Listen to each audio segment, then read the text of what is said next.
మీ పిల్లల డాక్టర్ కల డబ్బు వల్ల ఆగిపోవద్దు. కేవలం 18 లక్షల నుంచి ఎంబీబీఎస్ విదేశాల్లో. ప్రస్తుతం మనతో పాటు ప్రముఖ ఆధ్యాత్మికవేత్త, జ్యోతిష్య పండితులు ప్రొఫెసర్ డాక్టర్ ముల్లపూడి సత్యనారాయణమూర్తి గారు ఉన్నారు. గురువుగారితో మాట్లాడదాం. నమస్కారం గురువు. నమస్కారం మణికంఠ గారు. గురుగారు, సింహరాశి వాళ్ళకి సెప్టెంబర్ మాసం 2026 ఏ విధంగా కలిసి రాబోతుంది? ఎలాంటి జాగ్రత్తలు తీసుకుంటే ఈ నెల వేళకి బాగుంటుంది అంటారు? ఓం నమస్తే అస్తు భగవన్ విశ్వేశ్వరాయ మహాదేవాయ త్ర్యంబకాయ త్రిప్రాంతకాయ త్రికాగ్నికాలాయ కాలాగ్నిరుద్రాయ నీలకంఠాయ మృత్యుంజయాయ సర్వేశ్వరాయ సదాశివాయ శ్రీమన్మహాదేవాయ నమః. ఓం శ్రీ బెజవాడ కనకదుర్గాదేవ్యాయ నమః. శ్రీ దుర్గామల్లేశ్వరాభ్యాం నమః.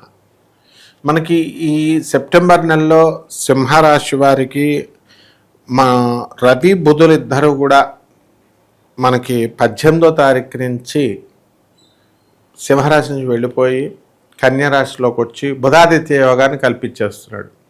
దాంతో విపరీతమైనటువంటి ధనాన్ని వీళ్ళు సింహరాశి వాళ్ళు సంపాదించుకుంటారు 18 సెప్టెంబర్ దాటిన తర్వాత. ఇకపోతే 27 సెప్టెంబర్ తర్వాత ఇంకా ఆదాయం బాగా పెరుగుతూ ఉంటుంది. ఎందువల్లంటే రవి ఒక్కడే కన్యారాశిలో ఉంటాడు, బుధుడు శుక్రుడు ఇద్దరూ కలిసి తులారాశిలో ఉంటారు. స్త్రీలతో కొంచెం గొడవలు, భార్యాభర్తలతో, ఫ్యామిలీలో కొంచెం అత్తగారులతో కొంచెం పర్సనల్గా మాట్లాడడం, మనస్పర్ధలు ఇలాంటివి రావడానికి అవకాశాలు ఉంటాయి. కమ్యూనికేషన్ వల్ల వీళ్ళు ఒకటి చెప్తే వాళ్ళకి ఇంకోటి అర్థమవుతుంది బయట జనాలకి. ఆ విధంగా కమ్యూనికేషన్ వల్ల కొన్ని ప్రాబ్లమ్స్ రావడానికి కూడా అవకాశాలు ఉంటాయి. అయితే ఈ యొక్క సింహరాశి వారికి రవి, బుధ, కేతువులు ముగ్గురు కలిసి 1 సెప్టెంబర్ నుంచి మనకి 3వ తేదీ వరకు కూడా చక్కగా మనకి బాగున్నారు. ఆ 3వ తేదీ తర్వాత ఈ యొక్క కన్యారాశిలో ఉన్నటువంటి శుక్రుడు తులారాశిలోకి వెళ్ళిపోయాడు. ఈ గ్రహస్థితులను బట్టి మనం జాగ్రత్తగా చూసినట్లయితే వివాహాలు కానటువంటి వాళ్ళకి, సింహరాశి వాళ్ళకి వివాహాలు అవడానికి అవకాశాలు ఉన్నాయి. ఆరోగ్యపరంగా వీళ్ళకి కొంచెం బ్రెస్ట్ క్యాన్సర్ రావాల్సింది జస్ట్ మిస్ అయ్యి వాళ్ళకంతా కూడా మెడికేషన్లో ఉండడం ఇలాంటివన్నీ కూడా జరిగినాయి. తర్వాత హెచ్పివి హ్యూమన్ ప్యాప్లోమా వైరస్ రావడానికి కూడా అవకాశాలు ఉన్నాయి. ఎందువల్లంటే అప్పట్లో వీళ్ళు టెస్టింగ్లు చేసుకున్నప్పుడు యాంటీబయాటిక్స్ అవి వాడిన తర్వాత, డ్రగ్స్ వాడిన తర్వాత కొంచెం కంట్రోల్ సబ్సైడ్ అయ్యి కొంచెం కంట్రోల్లోకి వచ్చింది.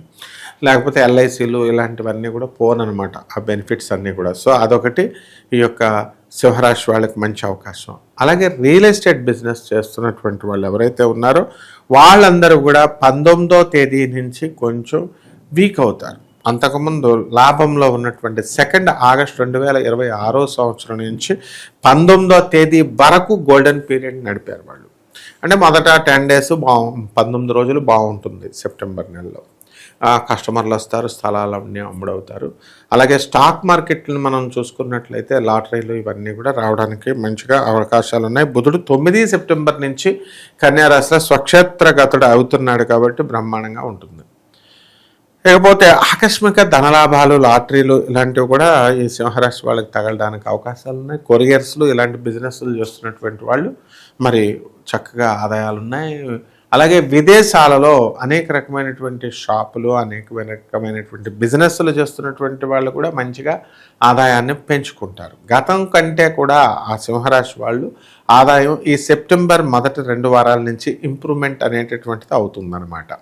అలాగే వాహనాలు అనేటటువంటివి కొంటారు. వాహన ప్రమాదాలు కూడా జరగడానికి అవకాశాలు ఉంటాయి. అలాగే గురుడు మనకి కర్కాటక రాశిలో ఉన్నాడు కాబట్టి ఇక్కడ మనకు కొన్ని ఆర్థిక సంబంధమైనటువంటి లావాదేవీల్లో జాగ్రత్తగా ఉండాలి. ఎవరికైతే వీళ్ళందరూ కూడా సహాయాలు చేయడం కోసం షూరిటీ సంతకాలు పెడతారో, ఏమంటే మీ సంతకం ముద్దొచ్చేస్తుంది ఒకసారి పెట్టండి అంటే మురిసిపోయి పెట్టేస్తారు సింహరాశి వాడు.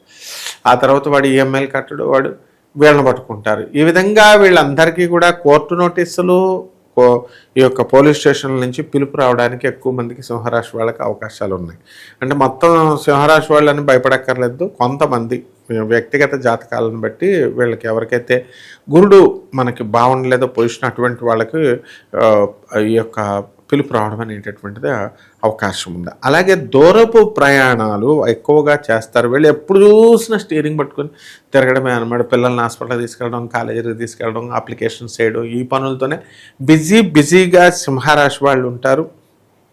అండ్ ఈ యొక్క సరదాగా పాపం ప్రేమ ఉంటుంది మనసులో, కానీ జోకులు వేస్తారు. ఆ జోకులు కొంచెం అవతల వాళ్ళకి మోటు జోకుల కింద ఉండడం, హర్ట్ అవ్వడము, ఇలాంటివన్నీ కూడా జరుగుతాయి. ఇక ప్రేమ వ్యవహారాల దగ్గరికి వచ్చేసరికి సింహరాశి వాళ్ళకి అడ్డు లేదు. ప్రేమలో ఎప్పుడు కూడా వీళ్ళు ఫాస్ట్గా ఉంటారు. అండ్ వర్క్ మైండెడ్నెస్ ఎక్కువ అనేటటువంటిది వీళ్ళకు ఉంటుందన్నమాట. వీళ్ళ ప్రేమలో కూడా వీళ్ళనే బాగా మెచ్చుకోవాలి. అవతల పార్ట్నర్ని వాళ్ళ కేర్ చేయరు. వీళ్ళు తిట్టినా పెలుసుగా మాట్లాడడానికి అవకాశాలు ఉంటాయి. అయినప్పటికీ కూడా వీళ్ళ ప్రేమ వ్యవహారాలు ఏమీ కూడా దెబ్బతినవు. సప్తమ స్థితిగతుడైనటువంటి రాహుగ్రహ ప్రభావం వలన, కుంభరాశిలో ఉన్నటువంటి రాహు వల్ల వితండ బాధాలు చేసేటటువంటి వాళ్ళందరూ కూడా వీళ్ళకి తారసపడడం జరుగుతుంది. అలాగే శుక్రుడు వక్రించి మీనరాశిలో ఉన్న కారణంగా ప్రతి పని కూడా ఎంతో ఆలస్యంగా జరుగుతున్నటువంటిది కూడా ఇప్పుడు ఒక దారిన పడుతుందన్నమాట. అలాగే రైతులను మనం తీసుకున్నప్పుడు ఈ యొక్క సింహరాశి వారికి అందరికీ కూడా, మా రైతులు ఎన్నో అప్పులు చేశారు. ఆ అప్పుల్లో కొన్నిటిని మాత్రమే తీర్చగలుగుతున్నారు. వాళ్ళ పిల్లల్ని అందరినీ కూడా ఉన్నత చదువులు చదవడం కోసం ఈ రోజుల్లో మామూలు ఇంజనీరింగ్లు ఎవరు చేరేస్తున్నారు, ఐఐటి అంటున్నారు, కోచింగ్లకే ఒక 20-30 లక్షలు తగలేసేస్తున్నారు. ఈ రకంగా ఆ రైతులందరూ కూడా తమ పిల్లల చదువుల కోసం వీళ్ళు అప్పుల పాలు అవుతారన్నమాట. అలాగే వీళ్ళు వేసినటువంటి పంటలు, టమాటా పంటదే ఆ టమాటా రేట్ వెళ్ళదు. అందువలన కొంచెం లాస్ అయ్యారనమాట. కమర్షియల్ క్రాప్స్ అయ్యారంటారా అంటే ధైర్యం చేయరు. ప్రేమల్లో చేసే ధైర్యం వృత్తిలో చేయరేళ్ళు. ఆ విధంగా ఉంటుంది. అండ్ ఈ యొక్క సింహరాశి వారికి అందరికీ కూడా కొంతమందికి అక్రమ సంబంధాలు అనేటటువంటివి ఏర్పడడానికి అవకాశాలు ఉంటాయి. కొంతమంది మగాళ్ళకి ఈ విషయాల్లో జాగ్రత్తగా ఉండాలి ఇటువంటి వాళ్ళు. అలాగే సంఘంలో, సమాజంలో వీళ్ళందరికీ కూడా కీర్తి ప్రతిష్టలు పెరగడానికి అవకాశాలు ఉన్నాయి. ఇదంతా కూడా వినాయక చవితికి సంబంధించి ఈ నెలలో వస్తుంది కాబట్టి బుద్ధి బలం బాగా పెరగాలి. అందువల్ల వినాయకుడికి బాగా అర్చన చేసుకోవాలి. అంతేగాని ప్రేమలు, దోమలు ఇలాంటి టైం వేస్ట్ చేసుకోకూడదు. అలాగే ఆరోగ్యం దగ్గరికి వచ్చేసరికి నడుము నొప్పులు, అలాగే తలనొప్పులు, బ్రెస్ట్ క్యాన్సర్లు ఇలాంటివన్నీ కూడా రావడానికి అవకాశాలు ఉంటాయి. వైవాహిక జీవితంలో బాగానే ఉంటుంది. మొత్తము పిల్లలందరూ కూడా, భర్త అందరూ కూడా వేరే ఫారిన్ కంట్రీస్ వెళతామని వెళ్ళడము ఇలాంటివన్నీ కూడా చేస్తారు. అలాగే సంతానం కూడా వీళ్ళకి కలగడానికి అవకాశాలు ఉంటాయి.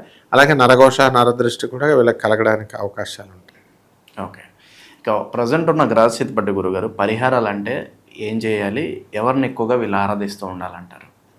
ఇవన్నీ కూడా మనము కామన్ ప్లాట్ఫారం మీద మనం చెప్తున్నటువంటి రాశి ఫలాలు.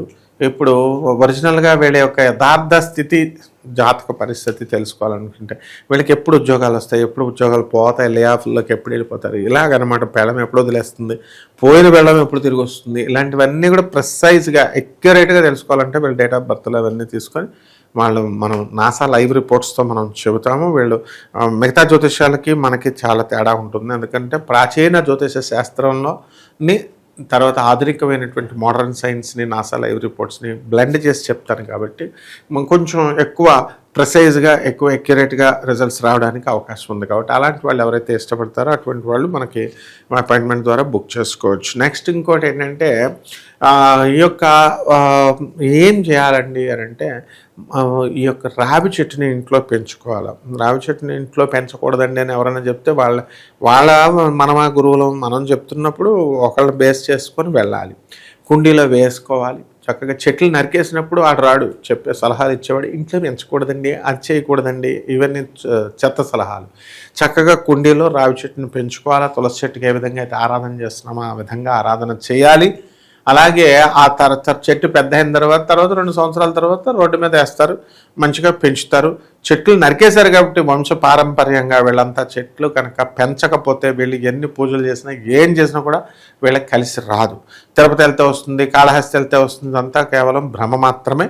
ఎట్టి పరిస్థితుల్లో కూడా మనం చేసుకోవాలి. అంటే మెకానికల్గా వెళ్ళొస్తే ఏమి రాదు.